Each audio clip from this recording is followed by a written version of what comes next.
We're moving on. Our next speaker is Noa Naaman-Zauderer of Tel-Aviv University, who's written several books on Descartes, both in Hebrew and English, and the recent one with Cambridge University Press on Descartes' ethics. And the title of her talk is Descartes on Human Responsibility Towards an Ethics Without God. So that promises to question mark in the end. Question mark, sorry. Okay. First of all, I'd like to thank the organizers, Elchanan and Michael, for this beautiful conference, and I'll just start. A dominant principle in Descartes' writings on ethics from the last years of his life is that the correct use of free will constitutes our supreme good, summum bonum, which Descartes describes as the final end toward which our actions ought to tend.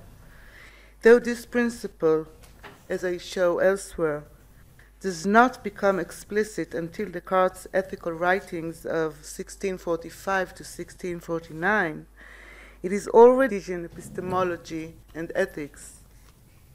Without denying Descartes' deep interest in the search for truth and present in the meditations, constituting the thread binding the foundations of his science, I claim that from the meditations onward, Descartes sees the right use of free will not merely as a means to an end, such as attaining knowledge or happiness, but rather as an end in its own right, indeed, as what we ought to set to ourselves as the highest and final goal of all our actions. My concern in this present paper is to take a step back from this thesis and to explore its implications for our understanding of how the notion of God functions within and outside Cartesian epistemology and ethics. In particular, I will consider to what extent, if at all, Descartes' notion of epistemic and ethical responsibility may be viewed as autonomous from and independent of God. Of God. Some recent interpretations have suggested, for very different reasons, that we view Descartes as taking important steps toward doing epistemology without a direct appeal to God. This issue is often associated with a discussion of Descartes' ability to avoid the charge of circularity in his ontological arguments. To take just two examples, Louis Loeb asserts that Descartes was insincere in his appeal to divine veracity to validate the truth of clear and distinct perception, and Michael de la Rocca, in a few essays and for quite different reasons, holds that by making the divine realm incomprehensible and inaccessible to us, Descartes, in his views on modality, on freedom, and on necessary truth, takes major steps toward a view that makes God irrelevant to offer some new perspectives and considerations for reassessing this intricate aspect of Cartesian thinking. Philosophy. That's Michael de la Rocca, quote. Unquote. In what follows, besides those pertaining to Descartes' view of theoretical reason, I will extend the scope of the discussion to apply it to Descartes' ethical reasoning as well.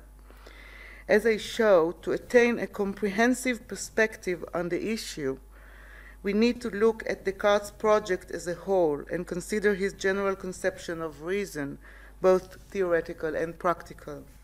I begin with a brief sketch of my interpretation of Descartes' notion of error in Meditation 4 and its underlying conception of epistemic responsibility. I then turn to explore the role of the will in Descartes' account of virtue, claiming that in some significant respects this account may indeed be viewed as setting the stage for a God-detached ethics. As I proceed to show, however, what lies behind Descartes' non-theological ethics is a theological doctrine of human beings as created in the image and likeness of God by virtue of the will. This theological doctrine, I conclude, while establishing a firm linkage between Cartesian ethics and God, operates in the opposite direction as well, providing reasons for a perception of the Cartesian agent as an independent source of ethical agency and responsibility, self-esteem, and virtuousness. When I began working on Descartes' account of error in the fourth meditation, I was surprised to learn that a kind of consensus prevails about the meaning of the term error in Descartes' usage. Most, if not all, Cartesian scholars seem to agree that for Descartes, being in error is just having false beliefs. While recognizing that error can only arise when we let ourselves assent to matters we do not perceive clearly and distinctly, scholars seem to assume that error cannot occur unless the resultant judgment affirms what is false or denies what is true. My approach on this issue takes a different form, a different course. I claim that Descartes equates the very essence of error, not just its cause, with what he calls the incorrect use of free will, rather than a mere failure to discriminate the true from the false. Cartesian error is a failure to comply with our rational duty to use free will correctly. On this conception, any act of judgment not based on clear and distinct ideas is deemed to a misuse of free will, and hence an instance of error, regardless of whether the content being judged is true or false.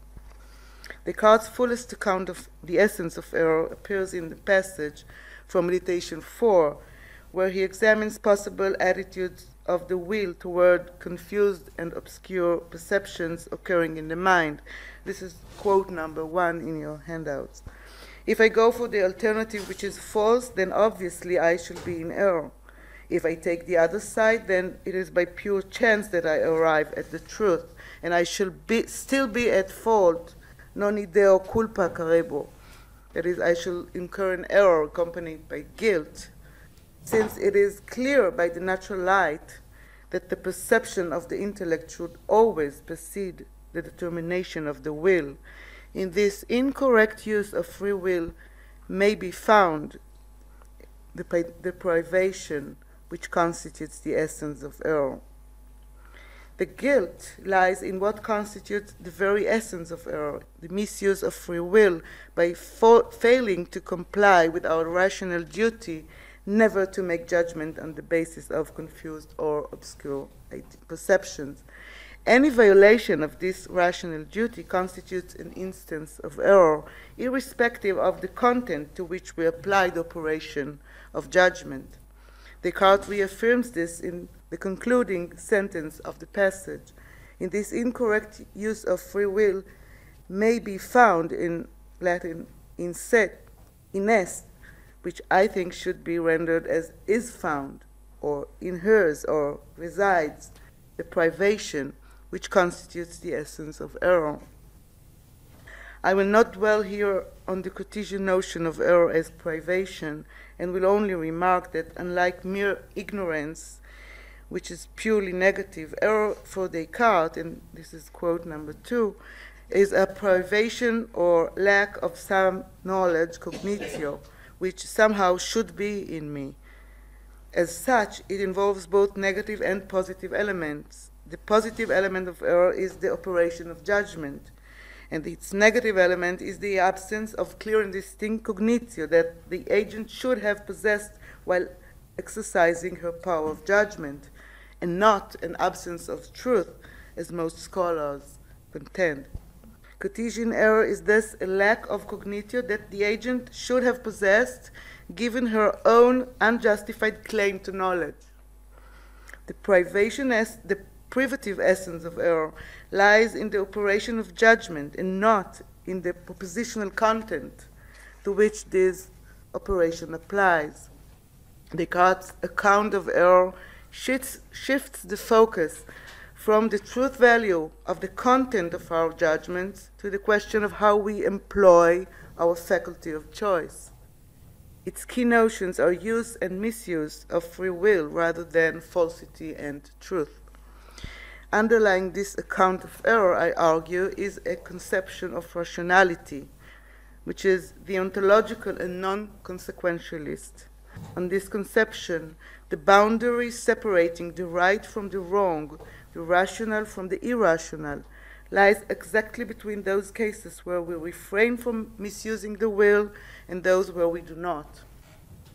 In equating the essence of error with the misuse of free will, moreover, Descartes implies that compliance with the duty to use free will well, or in its negative form, to avoid misusing the will, constitutes for him an end in its own right, and not merely a means for reaching some other end, even one as worthy as attaining true cognitions about reality. This interpretation invites the question of whether Descartes can be exonerated of the charge of circularity. I will not enter into this question here, nor into the numerous solutions offered to it in the literature. Instead, I will confine myself to reassessing the destructive potential of this problem for Descartes' philosophical project and the extent to which this project does depend on God.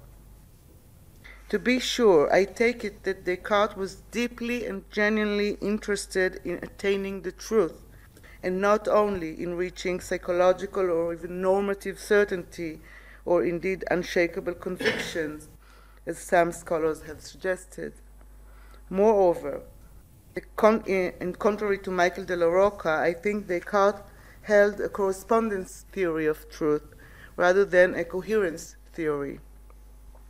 Insofar as the issue is the possibility of knowledge, scientia, of which the notion of truth constitutes a necessary element, I consider that Descartes' ability to avoid the circle and prove the existence of a non-deceiving God is indeed crucial for the cogency of his philosophy. But while the possibility of knowledge is conditional on divine veracity, Descartes appears to make room for a God-independent conception of epistemic rationality and responsibility, whose highest value is the good use of the will. Descartes, in my understanding, does not take seriously the possibility that our clear and distinct perceptions are, after all, absolutely false.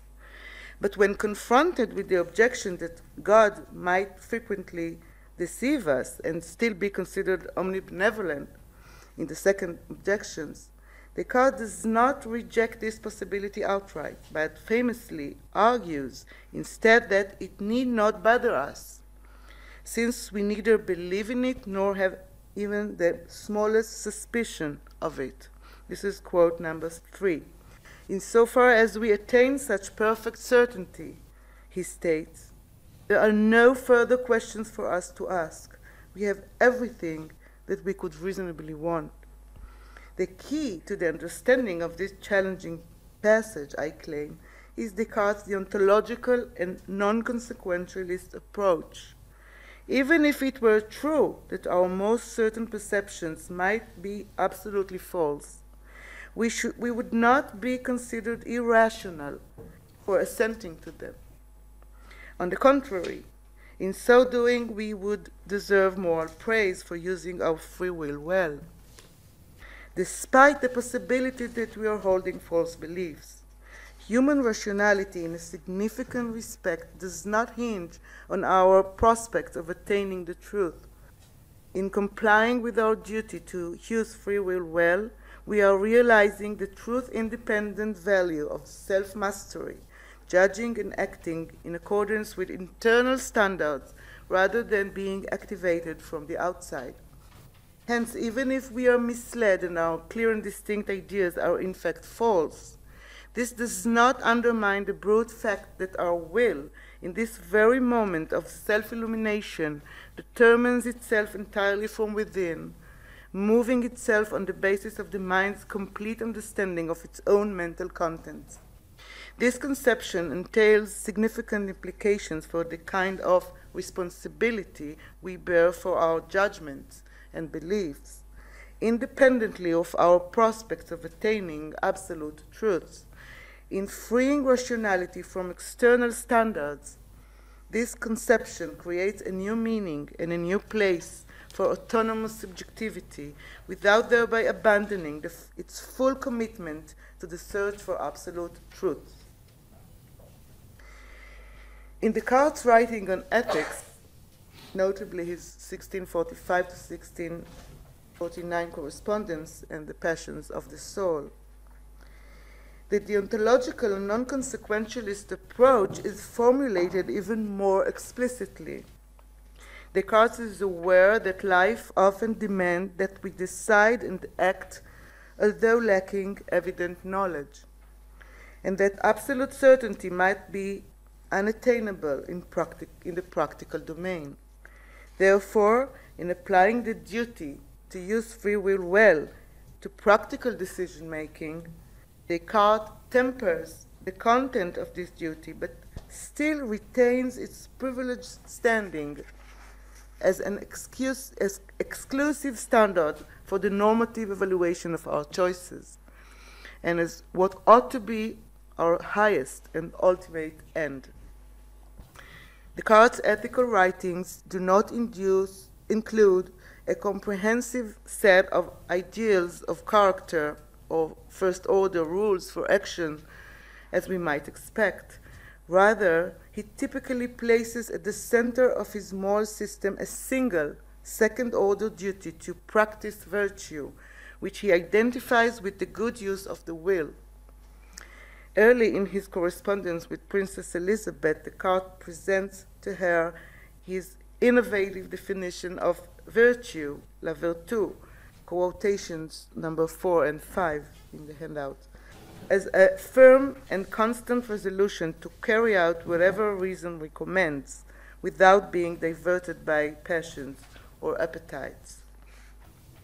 To practice virtue in Cartesian sense is thus to carry out resolutely and constantly whatever reason recommends on the basis of our best knowledge available. This requires us, first, to strive to judge well, namely, to use all the powers of our intellect to find the best course of action to pursue. Second, we must execute resolutely and firmly whatever course of action we have decided to follow, relying on our best available knowledge. Descartes indicates, however, that to judge well in the conduct of life, we need not judge indubitably and infallibly. Even when we fail to choose what is best, we can still be virtuous, provided that when making our decision, we strive to employ our mind in the best possible manner, so as to reach the best judgment available and act resolutely on it. On this non-consequentialist approach to ethical responsibility, actions are good or bad depending on how they are chosen and elicited, not on their intrinsic features or resulting consequences. As Descartes writes to Queen Christina, what we do after such examination may be bad, but nonetheless we can be sure of having done our duty. And in the Passions of the Soul, he states that we always, this is quote number 6, we always do our duty when we do what we judge to be best, even though our judgments may perhaps be a very bad one. The deontological dimension of Descartes' account of virtue becomes apparent not only in his use of the word duty, le devoir, when speaking of our experience of virtue, our exercise of virtue, but also in his account of virtue as our supreme good. These are quotations 7 and 8. Which he characterizes in obligatory terms as the final end or goal toward which our actions ought to tend.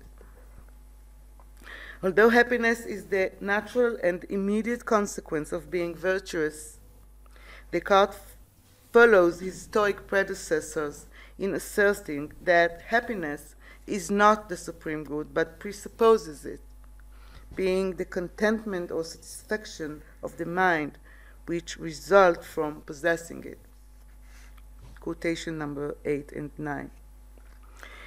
To acquire an habitual desire for virtue, simply meaning to be constantly disposed to use free will well, we need to have a proper sense of our own nature as free agents. This proper self-esteem consists in generosity, générosité, which Descartes reckons as the crowning virtue, the key to all other virtues, and a general remedy for every disorder of the passions. Descartes' discussion of generosity in part 3 of The Passions of the Soul is the culmination of his ethical thinking. He defines it as having two components. This is the last quotation, number 10. The first consists in one's knowing that nothing truly belongs to him but this freedom to dispose his volitions, and that he ought to be praised or blamed for no other reason than his using this freedom well or badly, unquote. It continues. The second consists in his feeling within himself a firm and constant resolution to use it well.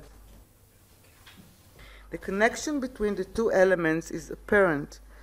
To be constantly disposed to act virtuously, we must first understand the value of our free will and the manner in which it determines our moral worth. Only on account of this self-knowledge can we feel committed to the duty of using this power well. Descartes describes this commitment as a feeling of firm and constant resolve to use free will well, which we can develop into a habitual passion for virtue. This account, I suggest, applies not only to our practical affairs, but also to purely theoretical inquiry. In both domains, we need not disengage ourselves from the emotive, passionate dimension of our lives, but rather acquire a habitual desire for virtue, for the good use of the will. Acquiring the habit of using free will well is, mutatis mutandis, the highest self-sufficient merit in Descartes' later ethics and epistemology. In both fields, we are obliged to cultivate our freedom by developing a firm resolve to use it well. When we develop this attitude to the point where it becomes a habit, we situate ourselves at the highest level in the hierarchy of perfections. In the closing passage of the fourth meditation, Descartes accordingly states that acquiring the habit of avoiding error is man's greatest and most important perfection. It now becomes apparent why Descartes views generosity as the crowning virtue, whereas all the particular virtues, intellectual and practical, are reduced to the good use of the will. The particular virtue habit of generosity forms our proper attitude toward the practice of virtue itself, and through it towards ourselves. Cartesian generosity, as Jean-Luc Marion contends, may thus be viewed as the effective ethical counterpart of the cogito. The generous agent is autonomous in recognizing herself as an independent, self-sufficient source for her own moral worth, proper self-esteem, and happiness. Descartes' account of virtue and generosity may indeed be viewed as paving the way to a non-theological notion of ethical responsibility. Besides the deontological dimension common to his epistemology and ethics, his ethical reasoning seems to take the path of detachment from God a few steps further. Far from modeling his notion of the good on the divine, as does Leibniz, for example, in accordance with his principle of continuity, Descartes' notion of the good is shaped by the internal standard of realizing and optimizing our freedom of choice. But even more importantly, since we make most of our practical decisions in conditions of uncertainty, and given Descartes' pragmatic definition of virtue and the fallible notion of justification he finds appropriate for practical affairs, he seems to have no need for invoking divine veracity to warrant our moral actions and beliefs. This conclusion, however, may seem too hasty at first sight once we take into consideration the metaphysical doctrine underpinning Descartes' deontological approach to theoretical and practical reason. Particularly relevant to our purposes is the theological doctrine of human beings as created in the image and likeness of God, that in my view lies behind the privileged stance allocated in the Cartesian scheme to the human will and its primacy over the intellect. I now turn to the last section, which addresses the theological grounding, the doctrine of the human likeness to God. And here I can thank John for the Cottingham, Putnam, Levinas, Descartes citation, which might change my definition of theological grounding. Maybe it's more the religious experience, but maybe later. Descartes often asserts that out of all our mental capacities, it is above all in virtue of the will that we understand ourselves to be godlike.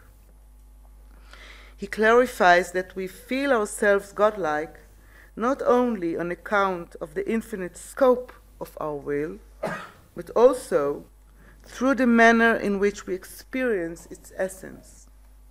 He then goes even further, claiming that the will of God does not seem any greater than ours when considered as will in the essential and strict sense, formally. The essential similarity between divine and human free will that this statement suggests, however, appears to be at odds with Descartes' celebrated theory of the creation of the eternal truth. The latter entails an essential dissimilarity between God's will and our own, whereas human intellect and will are metaphysically distinct from one another. God's intellect and will are one and the same, neither one prior to the other. To resolve this dilemma, we need to pay attention to Descartes' emphasis on the way we experience our ultimate freedom. Discussing the issue in the fourth meditation, he does not endorse the view that the will of God is in fact not greater than his own. Indeed, quite the contrary. He seems to be suggesting that although God's will is in fact incomparably greater than ours, in both scope and kind, we experience our freedom as essentially similar to the divine. The will of God, he says, does not seem any greater than ours, than our own, when considered as will in the essential and strict sense. Note that Descartes does not treat our inner experience of freedom as merely a psychological feeling. As revealed by the natural light of reason, our inner experience of freedom is indicative of our absolute freedom, which he characterizes as absolute independence, the will's spontaneous self-determination, unbounded by any external constraint. Descartes is aware of the absolute dependence of all things on God, including our will.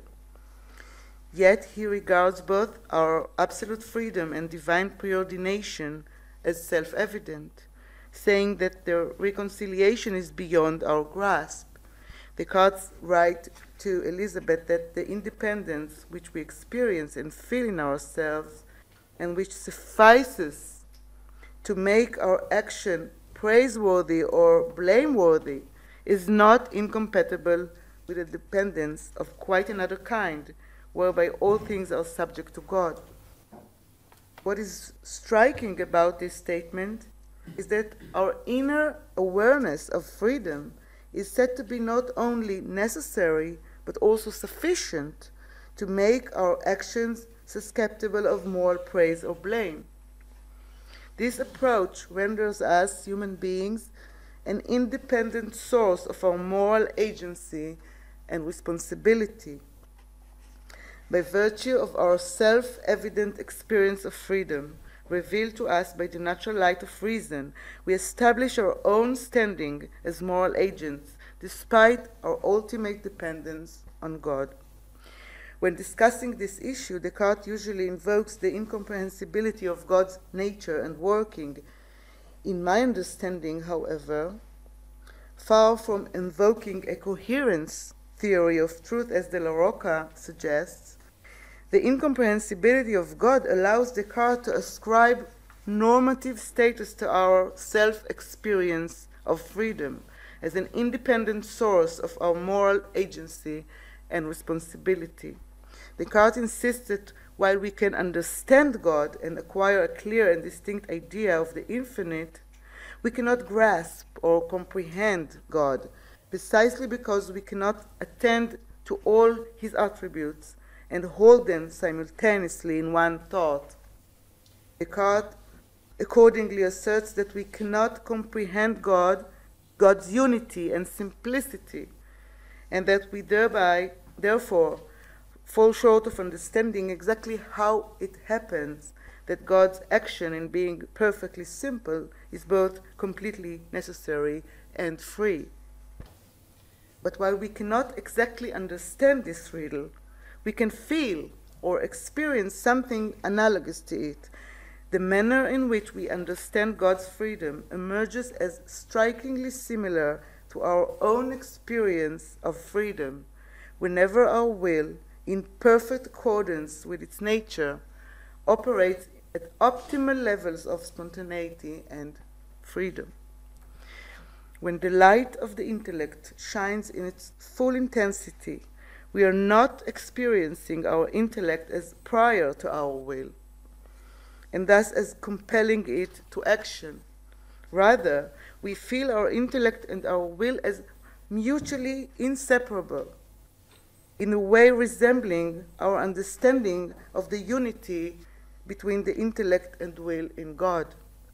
Despite the essential difference between human and divine free will, when our will functions in full keeping with its nature as spontaneous and free to the highest degree, we experience it as unified with our intellect, akin to the way we understand the unity of God's intellect and will. And as we have just seen, Descartes considers this godlike experience of freedom, qua a sense of unification between our intellect and will, a self-sufficient basis for our moral and epistemic responsibility, accountability. Indeed, unless relying on divine veracity, Descartes could not have trusted his self-evident godlike experience of freedom as indicating our absolute independence, nor our likeness to God by dint of the will. In this respect, his movement toward a God-detached philosophy is far from being unequivocal or clear. Yet I consider his deontological approach a significant move toward a development of a non-theological notion of ethical and epistemic responsibility, far from being tailored to conform to some external standards. Descartes' notion of the good is shaped by the internal standard of optimizing our freedom of choice. Thank you very much.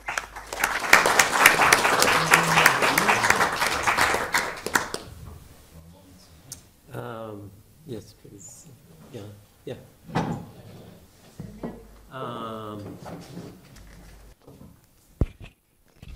Maybe I'm mistaken, but it seems that you put too much emphasis on the spontaneity of the will, and Descartes speaks about it as the lowest grade of freedom, while the other kind of freedom is much more necessitated, and I didn't hear much about it, so if you can elaborate. Thank you. You're right. Actually, I deal with it in my book, so I didn't touch it at all here. But there is as you probably know, there is a controversy among scholars about what is essential for Descartes' notion of freedom. Is the ability to do otherwise, the power, the two-way power of the will, whether or not it is essential to freedom. And some scholars, I take issue with them, but some scholars think that even in the highest level of clarity and distinctness, we can still choose otherwise. I don't think so. I think that I'm not original in not thinking, not joining this camp, because I think most scholars, they agree that spontaneity is indeed what essential to freedom for Descartes. But still, I think that you're right that the power to do or to choose otherwise, the two-way power of the will, which is very crucial for most of our practical decision making, because then we don't have clear and distinct perceptions, is also in the image and likeness of God. But I was interested, insofar as I speak about the, let's put it this way, in theoretical thinking, where clear and distinct perception is available and is the standard for the good use of the will, spontaneity will be the relevant feature of freedom, while in the practical domain, where clear and distinct perceptions are very very rare, there the two-way powers of the will will be more dominant. But still, in both cases, we are in the image and likeness of God, and this is my explanation for the role that the free will as the supreme good and as actually the essence of virtue receives in Descartes' later writings from the Meditations onward. John Cunningham, then Oz. Sorry, a duty to use my will autonomously, even when. But it does. I think you brought many texts which support it. But in the Ethics, the letter to Christina and the Passions of the Soul, the duty is to resolve to act. It seems to me that's a bit like Kantian fortitudo moralis, kind of determination, and which clearly Descartes admires. My worry is whether you can transfer this to the metaphysical sphere, because in the fourth meditation, the highest freedom is spontaneous submission to the light. Autonomy there would be perverse, would be turning away from the light, would be sin, would be the ultimate, it's rather like original sin in a way, although of course he doesn't discuss sin, but it's that would be a willful turning away. So it's pretty clear in the fourth meditation that the more I incline spontaneously, the freer, he says, is my choice. So it does seem to me there's a gap between that and the stuff about resolve in ethics. In the metaphysical case, at least as I see it, it's much more submissive. And so a million miles away from this strange secular idea that we're somehow great provided we're using our will. I mean, some of what you said suggested it would almost be good to sort of stubbornly use the will. But it's only, as you also made clear, only when in accordance with the light. So in accordance with right judgment. So ultimately it's subordinate to right judgment. Right judgment is subordinate to metaphysics, which is subordinate to the God-given light, I think. So sorry. Thank you very much. It's a very important aspect of the issue. I think that, first of all, I think that in the theoretical realm, in metaphysical issues, there's no need to ordain comply with reason, because when you are in the top of clarity and distinctness, you cannot but comply to reason. So that's why the merit of resolution, which resides there, but you don't have to make it explicit, because it's already there. And I think that in the practical realm, which is Descartes tries to imitate this kind of resolve that you naturally have when you when you have things in full certainty. So he doesn't have certainty. So this is the model, and I think that the ethical realm is modeled on the theoretical one, and in the practical regime, you must formulate rules for action. You've got to act. Yes, and you are autonomous. And the last point, that autonomy is not a question of choosing otherwise.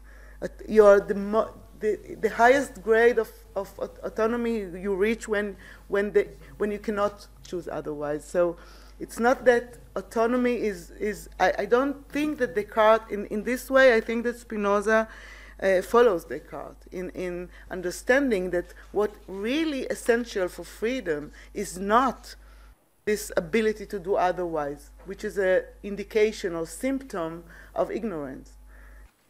When you are one with yourself, when you cannot, when the necessity is internal, and you cannot but comply with the natural light, this is the highest grade of freedom and autonomy, as I see.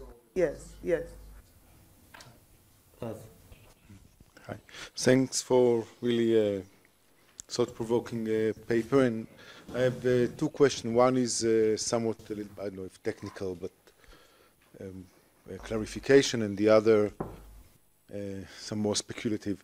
Can you elaborate a little bit on the difference between his letter to Elizabeth from 1645, where constant resolution to carry out whatever reason recommends, and then in the Passions of the Soul, when he discussed generosity, it is consisting in his knowledge. Well, that's it. The second consists in his feeling within himself of fear and constant resolution. On the one hand, there's like reason, I got to some kind of a conclusion, and I'm resolved to carry it through. And then in the Passions, a few years later, he has this idea of feeling. It is not suppressing the passion, but actually passionately following your resolution. So can you maybe elaborate on that? And maybe I'll answer this, and then, because I might forget. Okay. Okay. Thank you. So here, it's not the movement from the letter to Elizabeth to the Passions, because in the Passions we find the same definition of virtue as a resolute execution of what reason recommends. But the difference is that generosity is like the mega virtue. Virtue for Descartes is the execution of whatever the resolved and firm execution of what reason recommends. This is even when you are in a condition of uncertainty. That's the value is to be to reach this self-mastery, not to wait for outside salvation. So this is what virtue is, and generosity is also both a passion and a virtue, and it becomes the mega virtue, the mother of all virtues, like he says, the highest, the crowning virtue, whenever you are disposed to react virtuously. It's not you're virtuous whenever you control yourself. Like if you get lost and you just choose one way and you stick to your decision, and this is to be a virtuous activity. But to be generous you should render this this into a habit. Like, yes, it is. So you must. It must become a feeling of resolve, and this feeling, if it is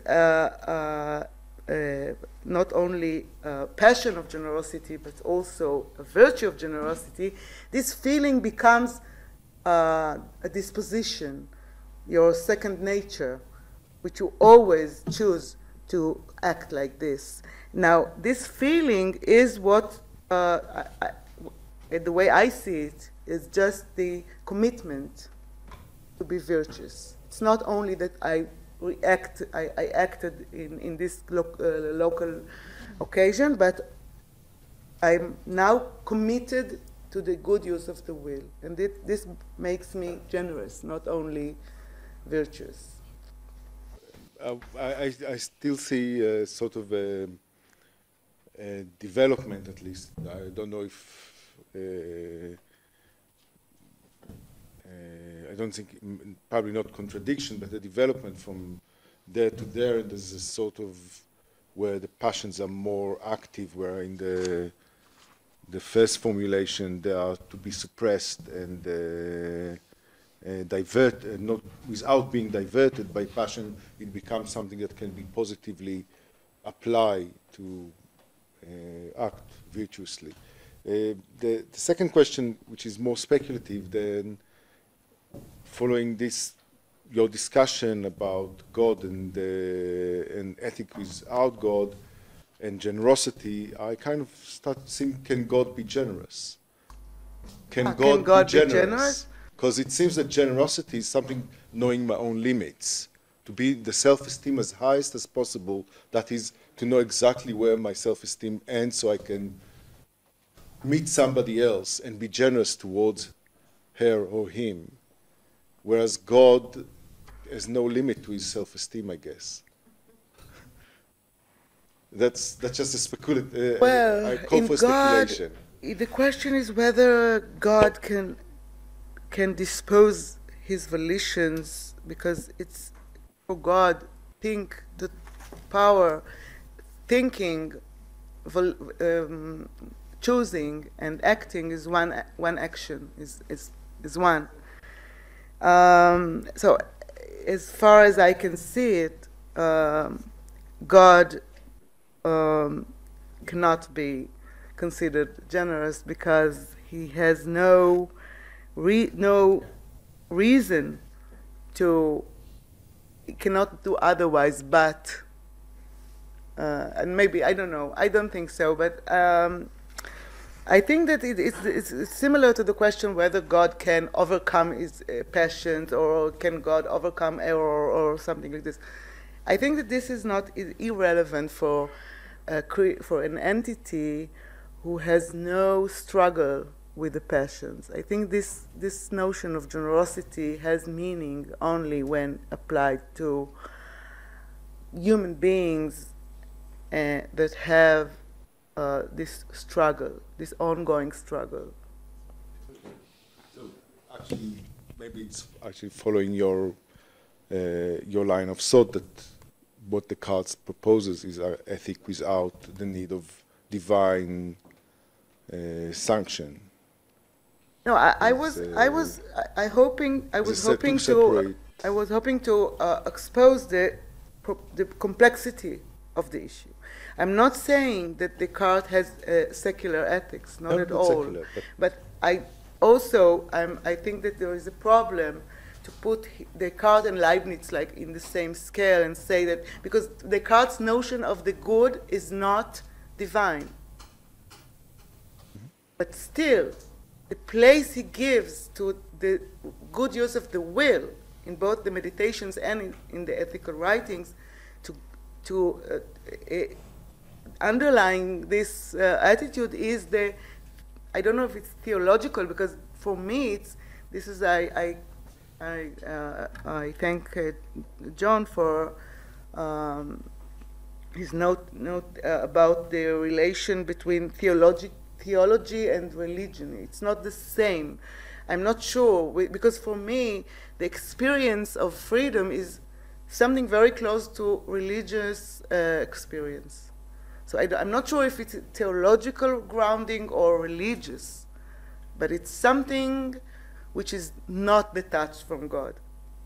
So you have these two levels. Yes. I think I have already got an answer. I wanted to ask, so early in the beginning of the 17th century,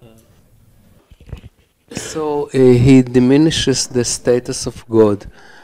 So wasn't he actually a secular or an atheist, and he didn't dare to say it at that time, so early in his... I don't think so. I don't think that he diminishes God. I think that he just makes a deduction exclusion. He says, if there is God, so we can be in the first meditation.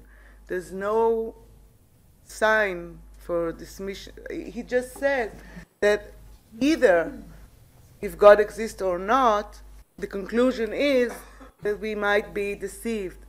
So this is not at all what as I see. I think that Descartes is very attached to God, all through. We have time for two quick questions. So Denis, first Denis, and then Emily.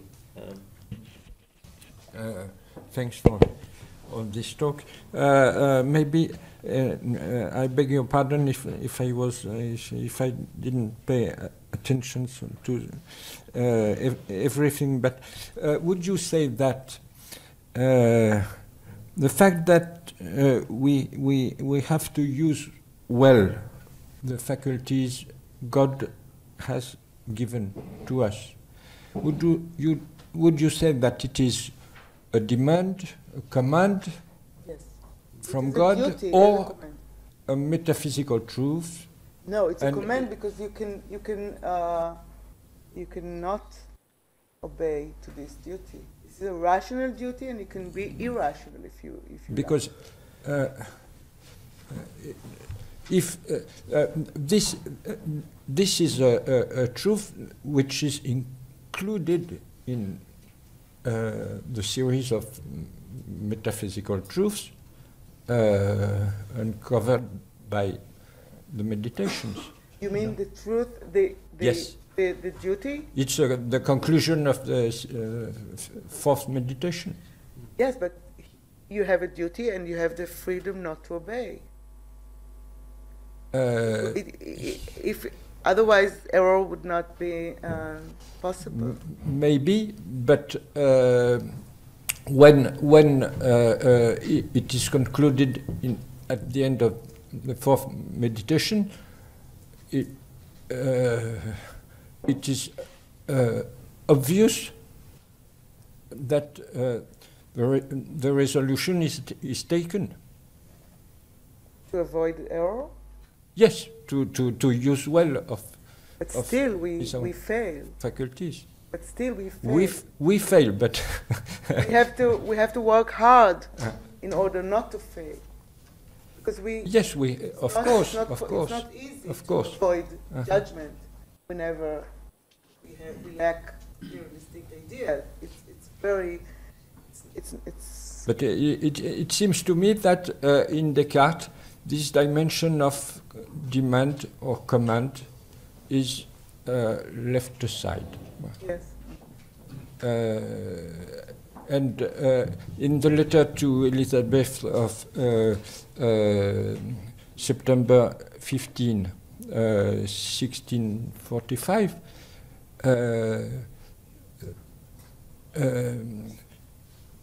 the letter deals with the major truths which are useful to us. God has created. We have been created by God, and so on. And the duties are included in these metaphysical truths. Maybe I didn't understand you correctly. You asking whether the duty is ordained by God or whether it is a metaphysical truth that I must comply with the duty. What exactly do you asking? It's a question of modality. Because is the Cartesian subject, as we say, at first the subject of an obligation, or the subject of knowledge? That remains, but we have time to discuss this. Maybe, I'm not sure I got your question. Yeah, so maybe we'll leave that for conversation Okay. later on. Emily, Sorry. the last question. So this really is a fast question because it's really a way of saying, I really want to talk to you about this, but later. So I always think of, the great moral resource of antiquity is Aristotle's ethics with his rhetoric. And what I find really missing in Descartes is the sense that since moral quandaries are the way they are, we really need to learn how to talk to other people when we're trying to decide what to do next. So which means that we need rational moral strategies for sorting out these moral issues. And I just don't see any of that in Descartes. I mean, and so to me, he sort of points towards Kant in a sense, one part of Kant, which is deontology, as you made the case for. But am I missing something in Descartes? You're not. Yeah. I agree. I think that Descartes' ethics, it's not, some scholars, they doubt whether there is an ethics here. It's incomplete. This is certain that it's incomplete. He thought that he would arrive to the fruits of the tree, but he didn't. And he has these first steps, and I think that you're right, that there are many, in many respects, this ethics is problematic and But he did inspire Locke on the one hand and Leibniz on the other, both of whom add the rhetorical dimension in important ways. Leibniz, I think that Leibniz has something very important that Descartes lacks, which is the first of all the insight that justice is the charity of the wise, which means that justice needs emotions and wisdom, and it's both. You have to synthesize these two. Maybe I'm elements. thinking more of things that aren't so systematically presented in Leibniz, which is, his experience as a diplomat negotiating between the Protestants and the Catholics, and then his experience as an intellectual trying to negotiate the cultural divide between Chinese ethics and European ethics. Yeah. Leibniz was the king of synthesis, and Descartes was a dualist, and this is something very different. Well, this begins to sound like the promise for another conference, so I think we should stop at this point. Thank our speakers.